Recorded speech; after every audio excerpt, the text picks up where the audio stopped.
याद न आए मुझे, याद न आए, इतनी पिला दो मुझे याद वो न आए, याद न आए मुझे, याद न आए, इतनी पिला दो मुझे याद वो न आए। लाख छुपाए तूने लाख छुपाए, चोरी चोरी मेरे पीछे क्या गुल खुलाए. Well, this is the end of the love story, but the beginning is like this. है प्रीत जहाँ की रीत सदा, है प्रीत जहाँ की रीत सदा, मैं गीत वहाँ के गाता हूँ, भारत का रहने वाला हूँ, भारत की बात सुनाता हूँ, काले गोरे का भेद नहीं, हर दिल से हमारा नाता है, कुछ और हमें ना आता हो, हमें प्यार निभाना आता है.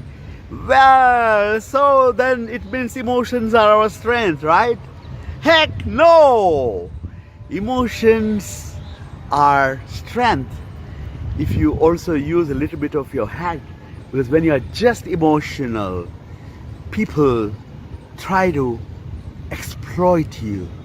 Never promise anyone something when you are happy, when you are smiling and laughing and someone says, give me the thorn, you'll give the thorn.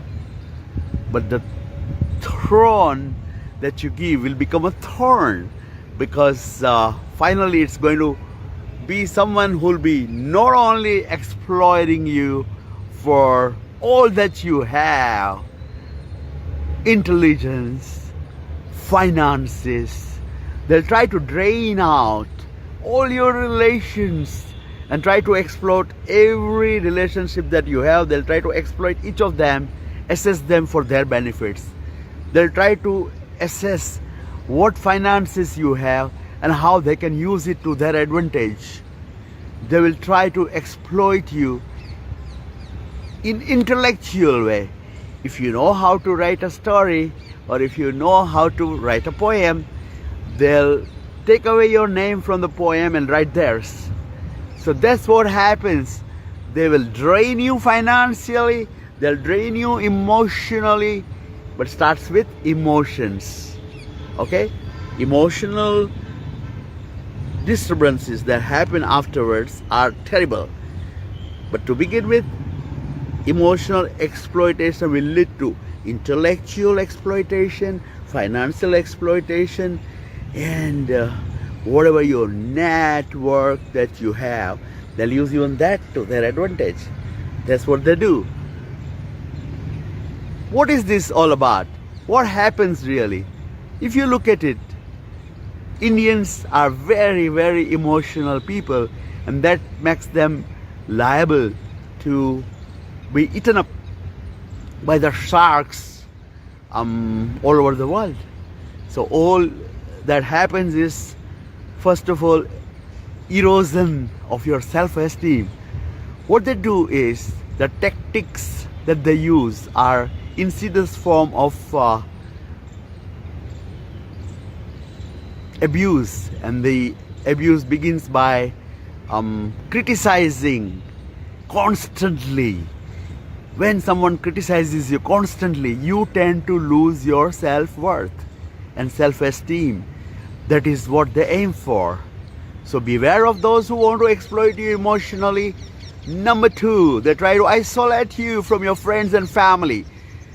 They try to create politically in a way that definitely is hurting to know when it happens in your own life, or with your own wife, or with your own relatives.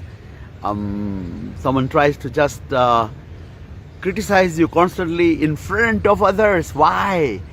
Because they want you to suffer from lower self-esteem. They prove time and again that you have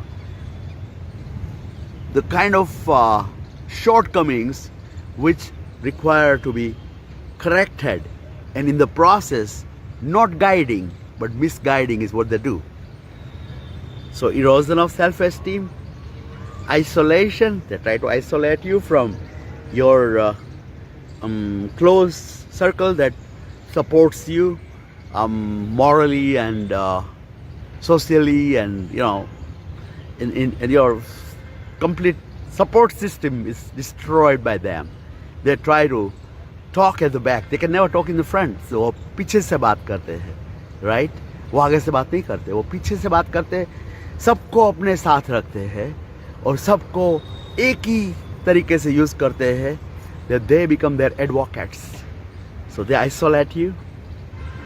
Number 3, they cause a cycle of dependency. They create a cycle of dependency, so you come back in the same cycle, a vicious circle, and never can leave them. At the same time, never can stay with them. And that causes what?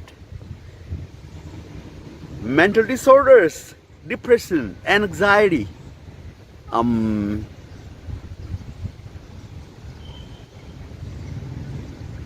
post-traumatic stress disorder, PSDN, right? So post-traumatic stress disorder, PTSD, is something that's worrisome because finally it drowns you in your own emotions. So beware of such people. And if this is happening in your home, there is help at hand. Remember, there are organizations which help you. If it helps outside, remember there are people who will always be ready to give you an ear, lend you an ear so that you can tell them your story and find the best possible way out. What happens is that the systems here are so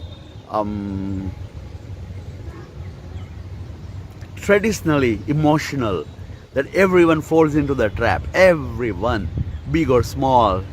And this, when the other person who's trying to exploit you finds out, they are big way into the criminal activity of exploiting you more and more to meet